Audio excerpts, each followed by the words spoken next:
Hello and नमस्कार students, आप सभी का एक बार फिर से स्वागत है एक और नई वीडियो में। इस वीडियो में हम लेकर आ चुके हैं कक्षा 11वीं, विषय रसायन शास्त्र है आपका दोस्तों। परमाणु की संरचना आपका टॉपिक है। आज का वर्कशीट जारी कर दिया गया है स्मॉल 3.0 द्वारा।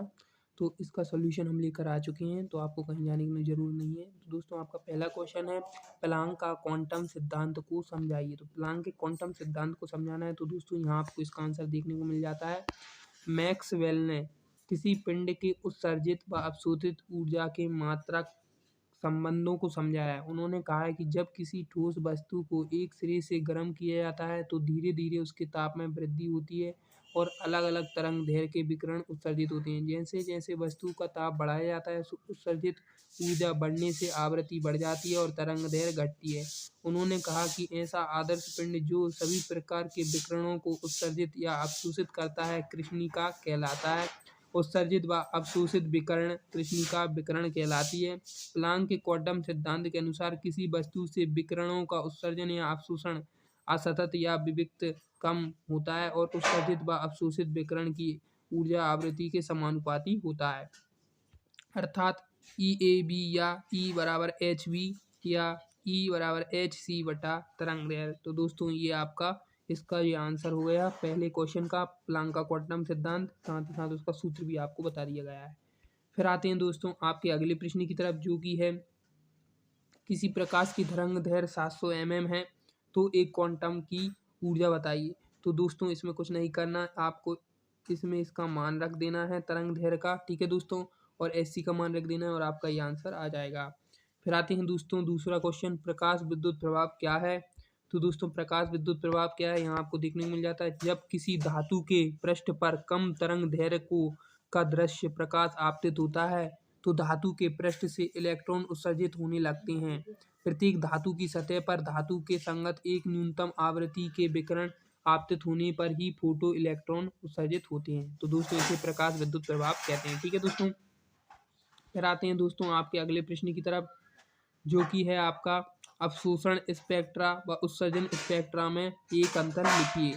तो अवशोषण उत्सर्जन और स्पेक्ट्रा में अंतर, मुख्य अंतर ये आपको देखने को मिल जाता है। एक परमाणु की संरचना में 8 400 400 400। जी हाँ, याद कर लीजिए व्हाट्सअप नंबर, क्योंकि अब आपके मैथ या फिजिक्स केमिस्ट्री बायोलॉजी का सवाल हो, कोई भी डाउट या प्रश्न हो, उसका वीडियो सॉल्यूशन मिलेगा सीधे आपके व्हाट्सअप पर। बस डाउटनेट का 8 400 400 400 मोबाइल नंबर सेव कीजिए, चैट पर क्लिक कीजिए और जो भी आपका सवाल है उसका फोटो लीजिए और क्रॉप कीजिए और तुरंत वीडियो सॉल्यूशन मिलेगा आपको व्हाट्सएप पर। क्लास 6 से 12 IIT JEE नीट CBSE सभी स्टेट के बच्चों के लिए। देर किस बात की, तुरंत जाइए और अपने सवाल को 8 400 400 400 पर व्हाट्सएप कीजिए और अपने सभी डाउट्स को आउट कीजिए, लिंक डिस्क्रिप्शन में है।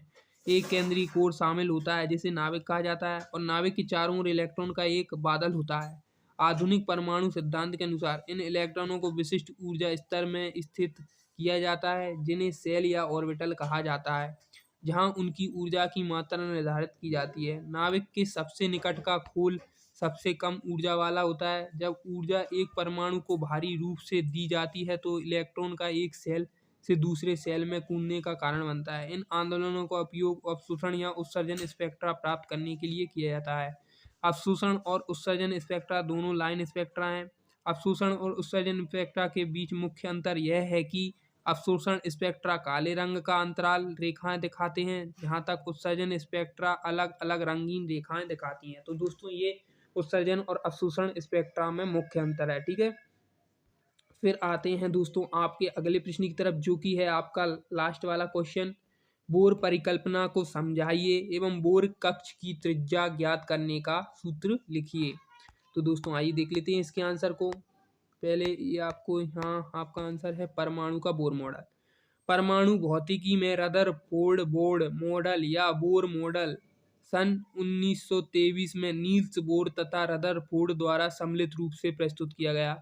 इस मॉडल के अनुसार परमाणु की केंद्रीय भाग में छोटा धनात्मक आवेश वाला नाभिक होता है तथा इसके चारों ओर वृत्ताकार कक्षा में इलेक्ट्रॉन चक्कर लगाते हैं। तो दोस्तों ये बोर का परमाणु मॉडल था। अब इसकी त्रिज्या कैसे ज्ञात करते हैं, तो दोस्तों आइए देख लेते हैं।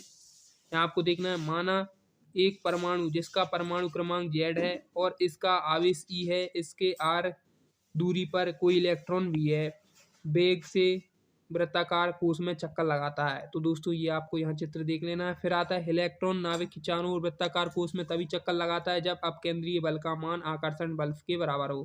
तो दोस्तों अपकेंद्रीय बल और आकर्षण बल आपको बराबर कर देना है, ठीक है।